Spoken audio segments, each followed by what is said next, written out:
Justin Franson, your athleticism performance coach. Hey, on this electricity topic, the cities are all voting on rolling out 5G, small cell sites in residential areas. So the only reason telecommunication companies want that is to steal your data. Not steal it, but collect it.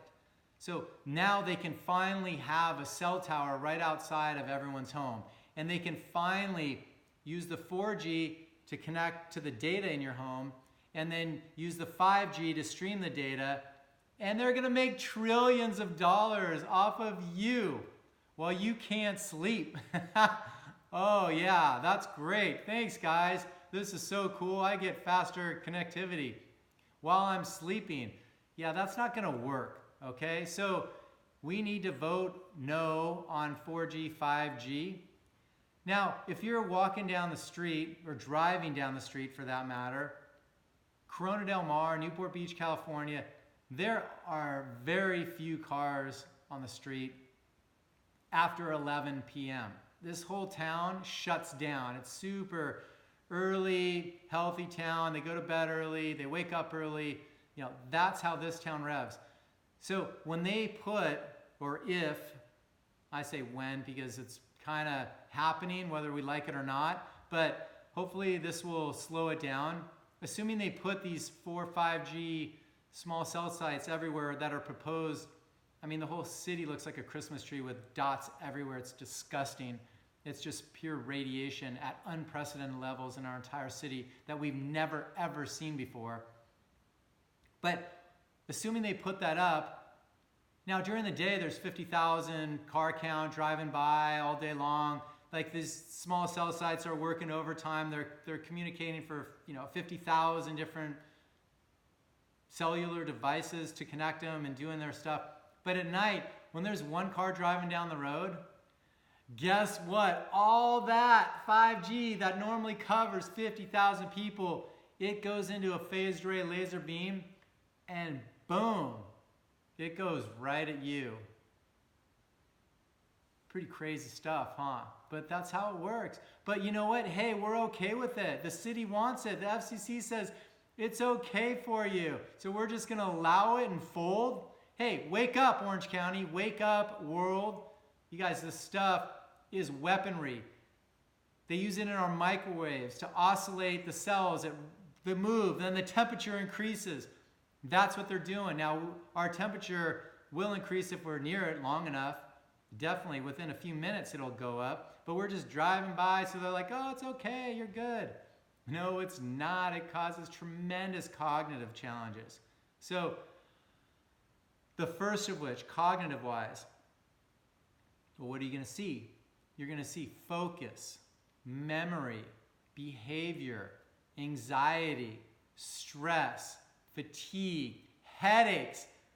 Yeah, that's the first bit of it.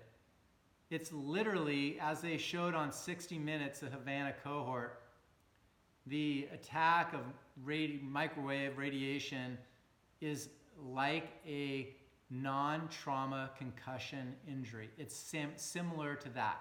That's how you're going to feel. Just so disoriented. Your center line will be off. Your horizon will be off. Everything's off. You just feel like hell. All for faster connectivity? Oh, wow. Okay, now we're getting somewhere.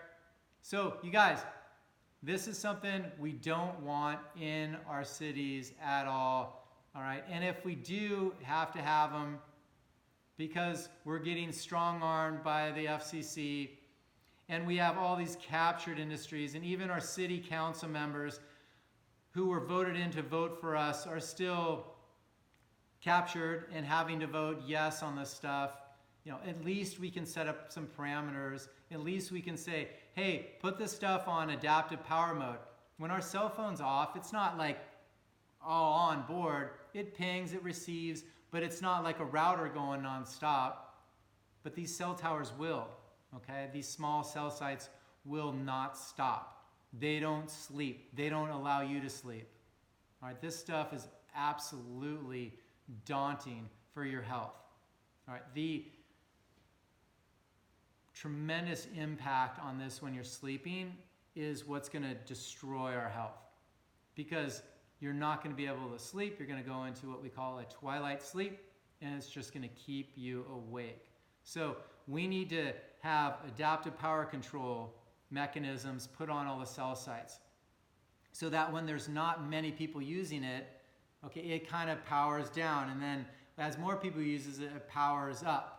That's number one. And also and then we need the adaptive power, which is basically the sleep mode portion of it, in addition just to the speed of it. So I was talking about bandwidth. Now we're going to talk about speed.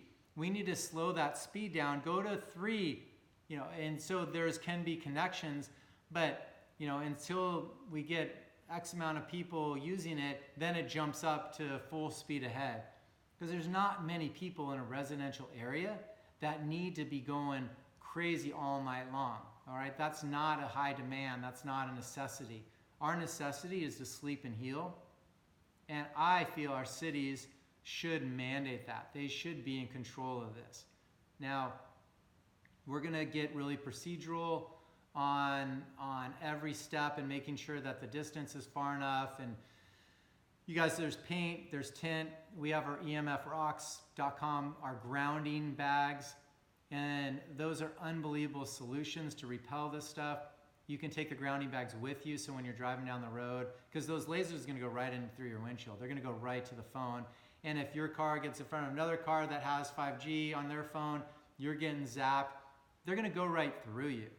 This absorption rating, the SAR absorption rating, it's a bunch of BS, because they haven't studied the cumulative effects. They haven't studied that absorption rating for phased array. All right, they never even talked about that. These studies were done in 1996.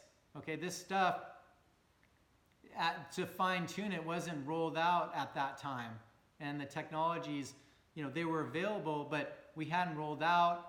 All right, now they're just these small little cell sites. 5G can be in your phone. They're little weapons, man. They're little weapons. And the only way the phone companies are allowing them is because they're putting a metal sheet and they're hoping that it won't go through that. But guess what? Metal's a conductor of electricity, so you're still going to get that vibration. You're still going to get that amazing, amazing trauma into that localized area.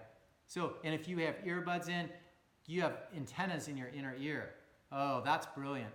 Oh, unbelievable, you guys. We're like localizing that beam and saying, hey, go right to my inner ear.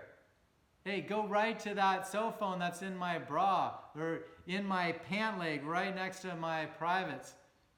Wow, we have a lot to learn about this technology. So let's first start by going to your council meetings, find out what's coming, what it's rolling out. They're going into smaller towns right now where people aren't as educated. So if you're in a smaller town and you're thinking you're safe, you're far from safe.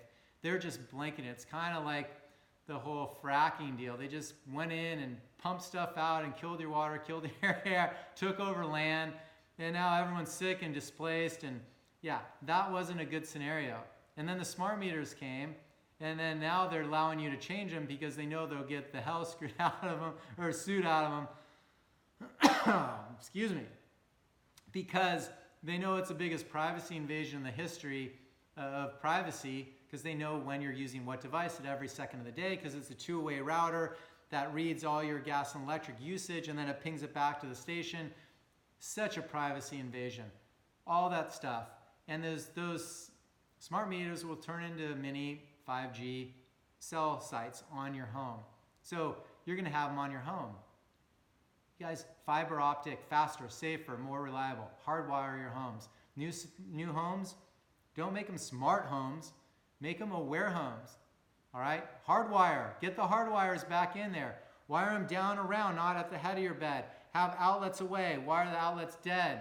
Use paint. Use tint to block this stuff up. Use fiber optic for your internet connections. It's faster, safer, it's more reliable. And there's minimal health challenges. Let's get on board, cities, states. Let's wake up. Let's not be bullied by the FCC and their procedural levels that were set in 1996. It's 2020. Wake up.